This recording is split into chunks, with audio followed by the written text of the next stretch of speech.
자백, 이준호가 파고 들어갈 진실 어디까지 닿아 있을까? 엔터. 미디어는 정덕현, 진실을 마주한다는 건 얼마나 힘든 일인가. tvN 토일 드라마 자백은 그 감당하기 힘든 진실을 찾아가는 최도현, 이준호 변호사와 전직 형사 기춘호, 유재명의 추적기를 그리고 있다. 이들이 맞이하는 일련의 살인사건들은 맥락없이 벌어진 연쇄살인사건이거나 혹은 모방범죄처럼 보였지만 차츰 그 뒤에 긴밀하게 연결되어 있는 거대한 사건의 실마리가 된다. 그리고 이 거대한 사건의 끝에는 결국 최도현이 변호사가 되어서까지 아내려 했던 아버지를 사형수로 만든 사건으로 연결될 것으로 보인다. 자백은 장르물이 갖는 문법을 너무나 잘 활용하는 드라마다. 초반 이 드라마가 세 개의 살인사건을 활용하는 방식에는 일종의 트릭이 들어가 있다. 10년 전 있었던 창현동 살인사건 그리고 5년 전 벌어진 양혜란 살인사건과 현재 벌어진 김선희 살인사건은 모두 둔기로 머리를 때려 쓰러뜨린 후 병을 깨 잔인하게 여러 차례 찌르고 옷을 벗겨 모두 불태웠다는 공통점 때문에 한 범인의 연쇄살인이라는 심증을 갖게 만들었다. 그래서 5년 전 검거된 인물이 한종구, 유경수지만 그는 최도현, 위 변호를 통해 증거 불충분으로 무죄 판결을 받는다. 이때 시청자들은 한종구가 억울한 누명을 썼던 인물이라고 생각하게 되지만 5년 후 비슷한 방식으로 김선희 살인사건이 벌어지고 그 용의자로 한종구가 체포되면서 그가 사실상 연쇄살인범이라는 심증을 갖게 된다. 하지만 이 지점에서 드라마는 또 한 번 시청자의 뒤통수를 친다. 한종구는 김선희 살인사건 위 범인이 자신이 아니면 대신 5년 전 양혜란 살인사건은 자신이 저질렀다 말한다. 실제로 5년 전 양혜란 살인사건에서 붉은색에 대해 범인이 더 과도한 집착을 보였다는 사실은 두 사건이 동일범의 소행이 아니라는 정황 증거가 된다. 동일한 연쇄살인범의 행동이라면 뒤에 벌어진 김선희 살인사건에 더 과도한 집착이 나타나야 했지만 정반대 양상이었기 때문이다. 한종구는 결국 법정에서 5년 전 양혜란을 죽인 건 자신이라고 증언함으로써 김선희 살인사건 용의선상에서 벗어나고 5년 전 사건 역시 일사부재리의 원칙으로 처벌받지 않게 된다.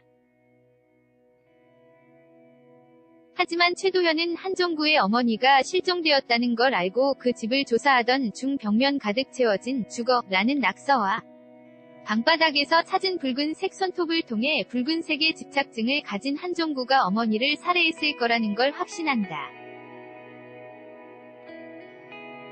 그는 슬쩍 한종구에게 그 집이 철거될 거라는 걸 흘리고 벽 뒤편에 숨겨두었던 사체를 꺼내려던 한종구를 검거한다. 세 개의 살인사건을 통해 반전에 반전을 더하는 이야기를 전개했지만 그것은 끝이 아니라 시작이었다. 기춘호는 5년 전 양혜란 살인사건이 한종구의 범행이라면 10년 전 창현동 살인사건과 현재 벌어진 김선희 살인사건은 어쩌면 동일한 연쇄살인범의 범행일 수 있다는 심증을 갖는다. 게다가 한종구 역시 어쩐지 이 연쇄살인범의 살인과 무관한 인물처럼 보이지 않는다. 그리고 심지어 한종구는 최도현이 그토록 궁금해하는 아버지를 살인범으로 만든 차승우 중령 살인사건과 연루되어 있고 그 내막 또한 알고 있는 것으로 보인다. 그는 차승우 중령의 운전병이었던 것. 자백이 들여다보면 볼수록 진실에 대한 갈증이 커지는 건 밝혀졌다 싶은 진실이 사실은 더 큰 진실의 작은 연결고리였다는 게 계속 드러나기 때문이다. 최도현의 아버지를 사형수로 만든 차승우 중령 살인사건은 또한 대통령의 조카 박시강, 김영훈 밝은 정치당 비대위원장과 연루된 거대한 무기도입 로비와도 연결되어 있을 거라는 심증을 갖게 만든다. 도현이 과거 심장병으로 이식 수술을 받았다는 사실도 이 거대한 사건과 무관하지 않아 보인다. 사형수가 되면서까지 침묵해온 아버지의 선택이 도현의 심장 이식 수술과 연관이 있어 보여서다. 따라서 갑자기 튀어나온 듯 보이는 간호사 조경선, 송유현의 과실치사 사건도 당장 보이는 것이 전부가 아닌 이야기가 아닐까 싶다. 그것이 과거 학창시절부터 있어온 교장 김성조, 김기선의 상습적인 성범죄로 고통받았던 친구 유현이 박수열을 위해 조경선이 계획한 살인이었다는 것. 조경선이 특히 예뻐했다는 유현이의 아들 유준환, 최민영이 당시 김성조의 성폭행으로 낳은 아이일 수 있다는 사실은 그의 계획살인의 이유가 될 수 있지 않을까? 하나를 파면 또 다른 진실이 나오고 그 진실에 가까워지면 질수록 그것이 감당해내야 하는 무게는 점점 커진다.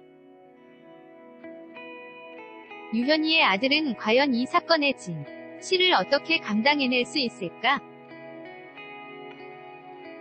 아버지가 사실은 성폭행범이었고 자신이 그 범죄로부터 태어났으며 결국 그런 아버지는 살해당했다는 진실. 이걸 과연 감당해낼 수 있을까? 최도현의 앞에 놓인 진실 또한 크게 달라 보이지 않는다. 아버지가 사형수가 된 일이 만일 자신과 연관된 일이라면 더더욱 그렇지 않겠는가? 또한 그의 심장 이식을 위해 아버지가 모종의 거래를 했고 심장의 공여자가 이를 위해 희생됐다면 어떨까?